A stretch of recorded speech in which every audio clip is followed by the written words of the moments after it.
శ్రీమాత్రే నమః. ఈరోజు 37వ శ్లోకం. అంతకంటే ముందు ఒకసారి 36వ శ్లోకాన్ని చెప్పుకుందాం. నిహత్య ధార్తరాష్ట్రాన్నః కా ప్రీతి స్యాజ్జనార్దన పాపమేవాశ్రయేదస్మాన్ హత్వైతానాతతాయినః. 37వ శ్లోకము. తస్మాన్నర్హ భయం హంతుం ధార్తరాష్ట్రాన్ స్వబాంధవాన్ స్వజనం హి కథం హత్వా సుఖినస్యామ మాధవ.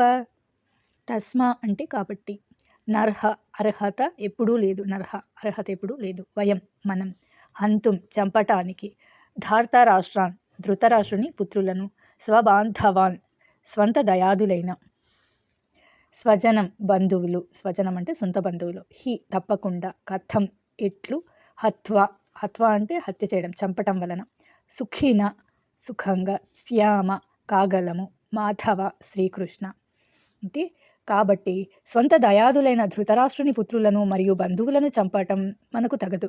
ఓ కృష్ణ, మన సొంత వారిని చంపుకొని మనం సుఖంగా ఎలా ఉండగలము? ఈ శ్లోకంలో అర్జునుడు శ్రీకృష్ణునితో సొంత వాళ్ళని చంపుకుంటే, బంధువులను, ధృతరాష్ట్రులు అంటే అన్నదమ్ముల పిల్లలు అవుతారు కదా, వాళ్ళని చంపుకొని మనం ఎలా సుఖంగా ఉండగలము అని ప్రశ్నిస్తున్నాడు. 37వ శ్లోకాన్ని ఇంకొకసారి చెప్పుకుందాం. తస్మాన్నర్హ వయం హంతుం ధార్తరాష్ట్రాన్ స్వబాంధవాన్ స్వజనం హి కథం హత్వా సుఖినస్యామ మాధవ. 38వ శ్లోకాన్ని రేపు చెప్పుకుందాం.